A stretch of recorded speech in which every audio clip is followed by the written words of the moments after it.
Hey everyone, back again. This with just a thought. This one's going to be a movie review. We're going to be going over Black Panther Wakanda Forever. I'm going to try to keep it under 10 minutes because the first time I recorded this, it ended up being a 35-minute audio clip. So, Black, Pan- Black Panther Wakanda Forever. It's the continuation from the Black Panther. This one is going to be dealing with the real life death of Chadwick Boseman and seeing where they continue off that. Overall, the plot is essentially Shuri dealing with the emotional weight and burden of T'Challa's passing, Wakanda standing up for itself amidst global pressure for vibranium, and it's also about protecting a young genius from a powerful unknown civilization, which could either be a friend or a foe.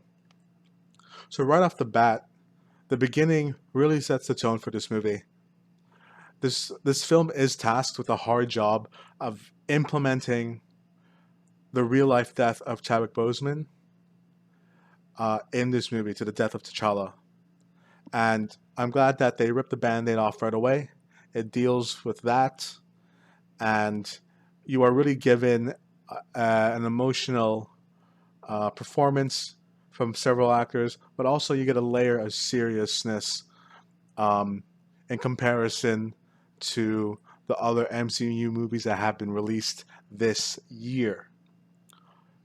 With that, you get some great performances from Letitia Wright, Angela Bassett, and Danai Gurira.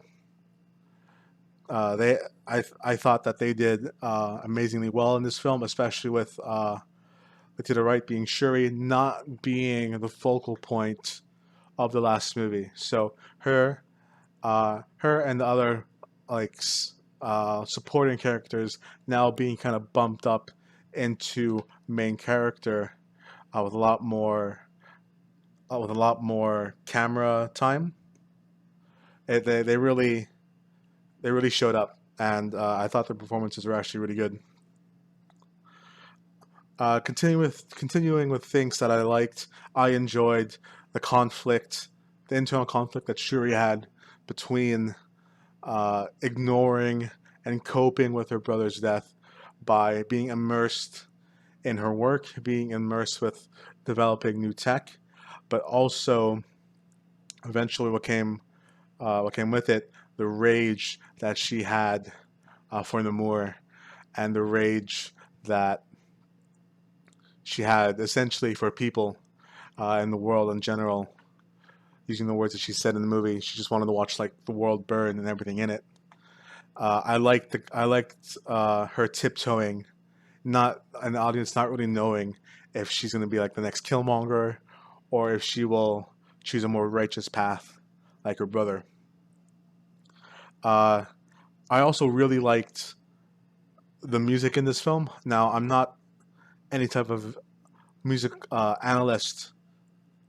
For those who do want to watch a good music analyst, I highly recommend Sideways. But I don't know, I thought the music at all points just fit the scenes. There wasn't just out of place like hip hop music used.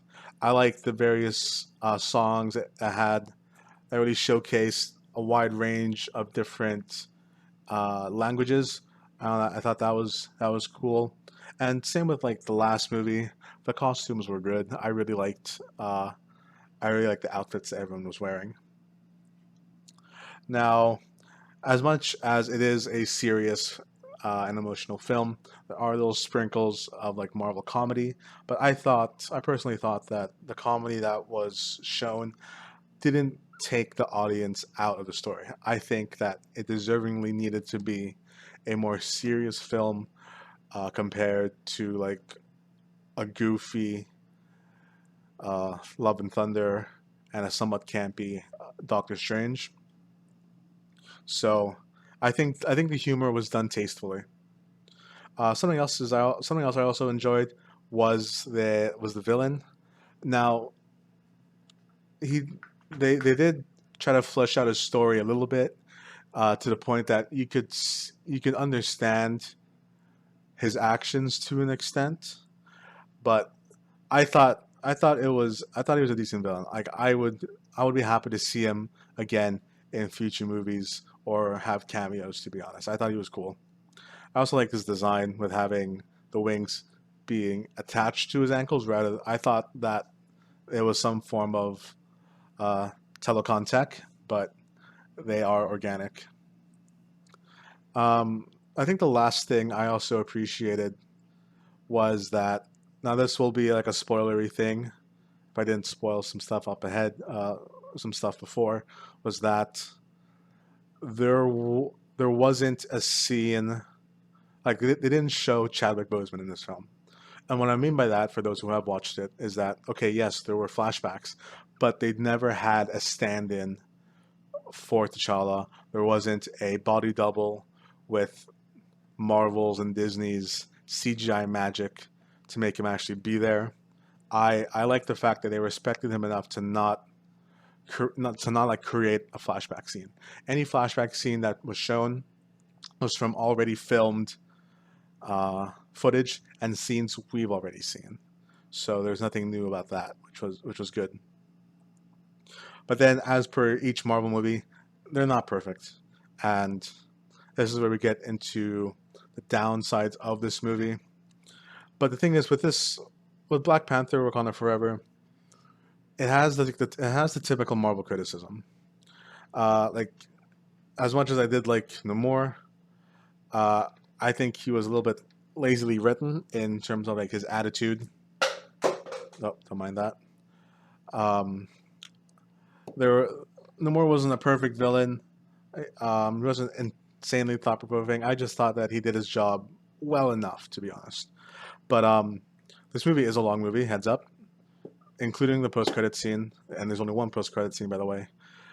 This movie was around 2 hours 30 minutes.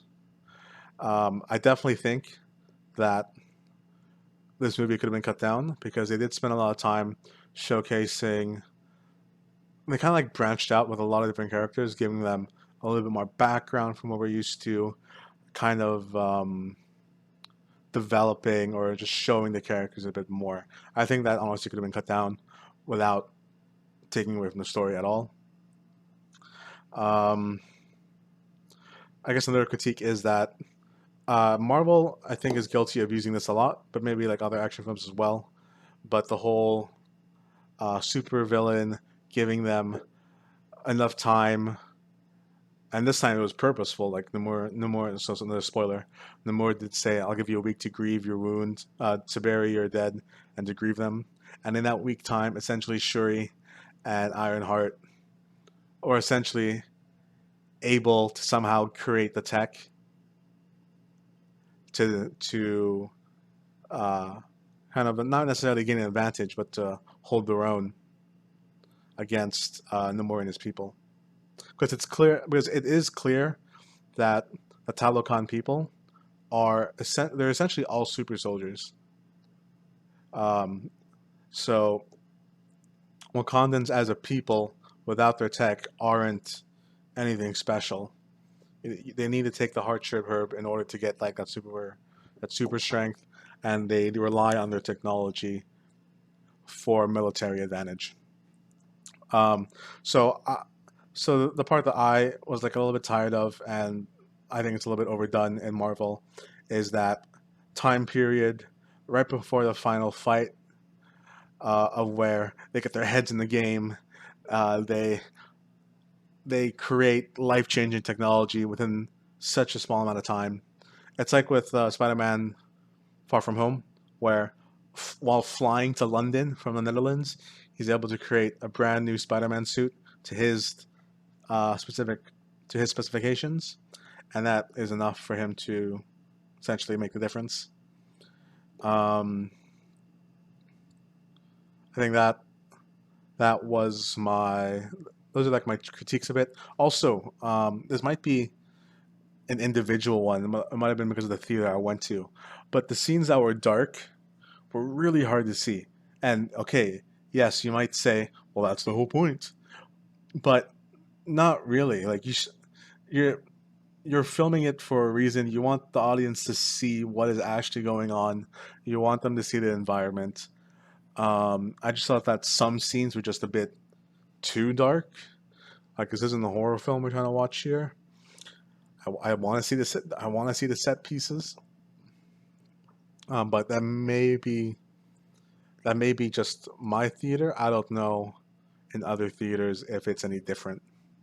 I have seen a couple comments about it, but other than that, I thought I thought overall that this film I think is easily the best film MCU has released this year, and I'm only talking about this year. I don't think it's the best MCU film, but out of the ones released this year, like the ones that come to mind are Thor: Love and Thunder and Doctor Strange: Multiverse of Madness. I think Black Panther Wakanda Forever really does top it. Um, if I were to give a number grade, let's say out of 10, I would maybe give it a 7. I'll give it a 7 out of 10. This isn't a movie that I would like to rewatch. That I that I would probably that I wouldn't that I would love to rewatch for fun. If like my family wanted to go watch it and I've already watched it, sure I'll sit with them. But I'm not like scrambling to go back into the cinema. I don't think it was particularly amazing. Uh, but I did enjoy it. I did enjoy seeing Shuri taking up the mantle, um, and then that post credit scene uh, kind of leaves it open ended. We'll see. We'll see what happens. Um, but I didn't hate this film. I didn't think it was a particularly bad film. So yeah, I I think they handled the death of T'Challa very well. The there were some very strong acting performances from all the leads and the supporting characters. Uh, and yeah, it's not a bad film. It's not an amazing film, but for Marvel standards, I think it's pretty good. To what they've recently released. So yeah, this is my just a thought movie review. I might do other movie reviews in the future. We'll see. But for those who are listening to this, thank you for listening, and I hope you have a good one. Cheers.